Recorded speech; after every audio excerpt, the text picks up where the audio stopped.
I'm Carol Costello. This is Blind Rage, the Unthinkable.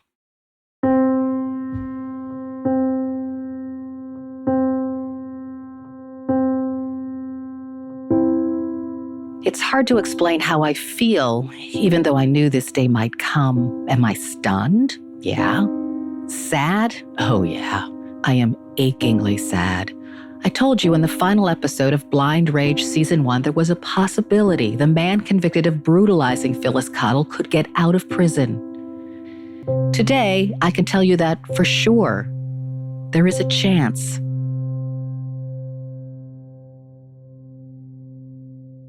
If you live in Northeast Ohio, you know what I'm talking about. There has been a new development in the case, a potential bombshell. According to the Marshall Project, a nonprofit news organization focusing on inequities within the criminal justice system, quote, the work of the Ohio Innocence Project has prompted Summit County prosecutors to agree in October to a forensic review of 7 pieces of evidence collected from the Cottle rape: bindings, wire, Cottle's clothing, a can of car refinisher, and a white cloth. The Ohio Innocence Project claims Samuel J. Herring did not brutalize Phyllis Cottle, that police got the wrong man, that prosecutors, the judge, the jury, they all got it wrong, that Samuel J. Herring is innocent. If that's true, Herring has spent 40 years in prison for a crime he did not commit. Cleveland TV reporter Tara Morgan, who partnered with the Marshall Project, talked with Herring behind bars. This is what he said, quote, I care what people think. I want to prove my innocence regardless if I did all the time. I want them to know I wasn't the one who did that. I just want everyone to know I wasn't the man. They had the wrong guy. Herring is 67 now. He looks far different than he did in court in 1984. His hair is white, he has a white beard, and suffers from spinal stenosis, a condition that affects the lower back. He uses a wheelchair to get around. Herring told the Marshall Project, as he has for the past 40 years, that he never met Phyllis, that it was a case of mistaken identity, that he did not do this. To be clear, I knew this day might come. In 2021, a friend of mine requested records from the Summit County Prosecutor's Office, and that's when he discovered we were not the only people re-examining Phyllis's case. There it was in black and white. Mark Godsey, the co-founder and director of the Ohio Innocence Project, requested public records in regards to the case against Samuel J. Herring. When we stumbled on that document, I thought, oh my God, it took me 30 years to share Phyllis's story with the world, and now this? What a crazy coincidence. Crazy. I decided not to divulge the information unless the Innocence Project filed a legal brief or requested DNA tests. I wanted to tell the world Phyllis's story. Like I told you early on, I'm no longer objective when it comes to Phyllis. She is and remains my superhero.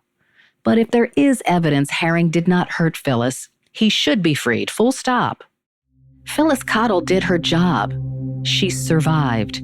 And she forced herself to remember every indignity she suffered to lead police to that horrible house where she was raped repeatedly. She kept her cool after a suicide attempt in court. She told her story. She did not lie.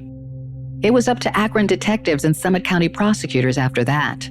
From the get-go, it was a difficult case. There wasn't a victim who could point to a perpetrator and say, he did it. Here's former Summit County prosecutor Bob Bulford. Do you have any doubt at all in your mind that Samuel Herring was the guy? No, I don't. Still, you didn't have any physical evidence. You didn't have the knife. Right. Right? Right. You didn't have a witness who could say, that's him. Right. Well, I mean, that's like every homicide case you ever try. The lead detective in the case, Chris Contos. Is there any doubt in your mind that he did it? Not in my mind, no. Prosecutors told me they based their case on circumstantial evidence. There was some physical evidence, but not much. DNA testing was rather primitive in 1984 and often not dependable. That said, some physical evidence was introduced in court, although the Ohio Innocence Project says the forensic science used in the case was junk science. I agree with that. That's why I didn't spend much time on it. More when we return. Join James Woolner on a journey through a gripping true crime tale. James is a talented storyteller. He has a way of exploring cases with compassion. His stories are deeply researched. James does the hard work. He talks to victims' family members, law enforcement, and even the perpetrator's family. He helps us understand that crime touches us in different ways, painful ways, but ways that are important for us to understand. I think you could describe Dakota Spotlight as an expert blend of storytelling, investigative journalism, and thorough research. But where to start? Well, I would start with season 9, The Mandan Murders. James takes us on a roller coaster ride of emotion.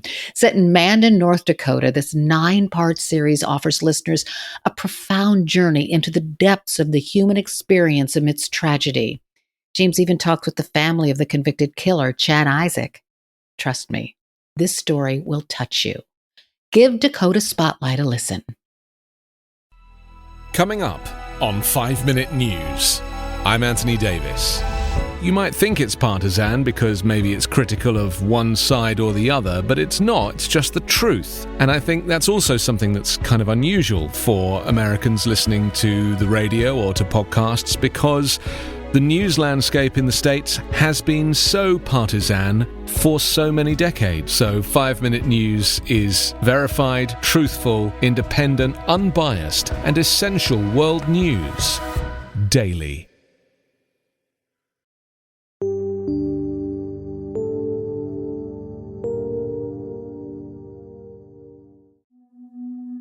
Still, there were similar fibers found on both Phyllis's and on Herring's jacket.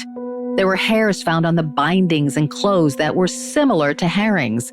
There was contaminated semen found on white fabric from the scene.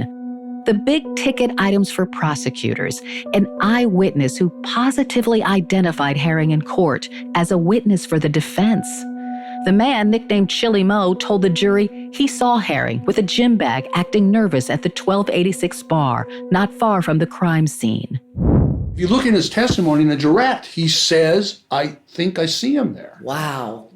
So Sandra Robinson now knows she has a problem. And she crossed right over. I read it again this morning. He says, I think I see. He starts to say something, I think I see him there. And it's funny, I lean over to Fred, I said, Fred, don't cross him. you know, and Fred looks at me. But then it was clear he had to clear it up, right? But it was, I'm like, wow. And when he said that, I think I see him there, Fred goes, hey, happy birthday, Bob. So, and then Fred gets up and he basically, that's him, right? That's him. So Fred gets up and cross-examines him and says, do you see him? He says, is that an absolute ID? He goes, yes, it's an absolute identity. It's him. That ID led police to a cab driver who dropped off an anxious man near the parole office. Herring was at that parole office that day. He was carrying a gym bag that he refused to bring into his meeting with his parole officer. The most damning clue? My gosh, his family owns a house, right? Herring's family owned the house where Phyllis was attacked. Still, DNA is powerful. A laboratory is testing items that have been stored out of all places, the title division in Talmadge, Ohio, for decades. The Marshall Project and a local reporter discovered it. As far as anyone else knew, the evidence from Phyllis's case was long gone. If nothing conclusive turns up, the lab will test additional materials. So what could this all mean? Here's my legal guide, former prosecutor Emily Pelfrey. If the Innocence Project filed papers in this case, it would not surprise me. And I think that people need to understand that when they do this, a lot of times it goes nowhere. And sometimes it just means, you know what, we've looked at this case, we think it's worth another go ahead. It doesn't mean that anything necessarily is going to happen. Well, the Innocence Project has had successes. I'll say this, that the system is meant to work a certain way. And I think that sometimes cases that, the Innocence Project, this person was in prison for 50 years and they've lived out their life, and that's not the norm. It doesn't happen that often. And people go to prison based on the system that we have in this country every day. And in some ways, as frustrating as it can be to hear that they want to go in and look at these cases again, in another hand, it almost is like, you know what? let them do that, because it's going to show that even though the system doesn't look today how it did then, it worked then the way it was supposed to. And let's explain how much things have changed. But it is hard, and it's hard for families to hear it when a loved one has had to go through this. And as difficult as it can be for those families, it also is, I'm sure, difficult in some ways for this person to get a false sense of security that just because the Innocence Project is involved, that they're going to get off. That's not the case. Keep in mind, Emily is a former prosecutor. Prosecutors indirectly represent victims and their families. Defense attorneys, and certainly the Innocence Project, would have a much different perspective. Like I said, I chose not to publicly share all I knew about the Ohio Innocence Project because if the Innocence Project decided to drop the case, I didn't want to inflict unnecessary pain on Phyllis's family. And believe me, they are in an awful place. But that journalist still lives inside me.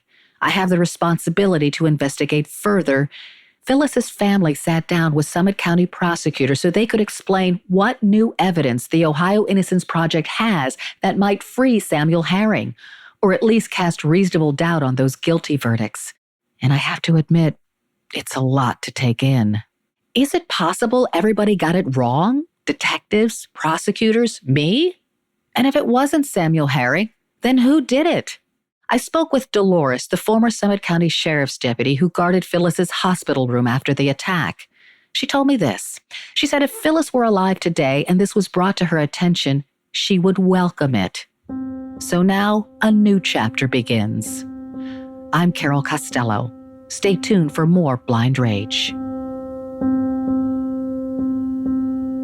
Carol Costello presents Blind Rage as a signature show of the Killer Podcast Network. If you enjoy this series, please subscribe and rate it on your favorite listening apps. And discover more great true crime and paranormal programming at killerpodcast.com. And if you want to discover more about this case, follow me on Instagram at Carol Costello. You'll find pictures of Phyllis, newspaper reports, crime scene photos, and more. Blind Rage is a co-production of Evergreen Podcasts and Carol Costello. This episode was produced by Chris Aiola and me, Carol Costello. Additional thanks to audio engineer Sean Rule-Hoffman, contributor Nijah Golliday, production director Brigid Coyne, and executive producer Gerardo Orlando. Original music is composed by Timothy Law Snyder. All of the information in this podcast came from my memories of the event. Phyllis Cottle, her family members and friends, former law enforcement, prosecutors, former and current journalists, police reports, and court documents. I've tried to tell this story factually to the best of my ability, but sometimes memory fails. It's been a long time, but my goal is simple. Phyllis was an amazing woman, and her story of courage should be shared.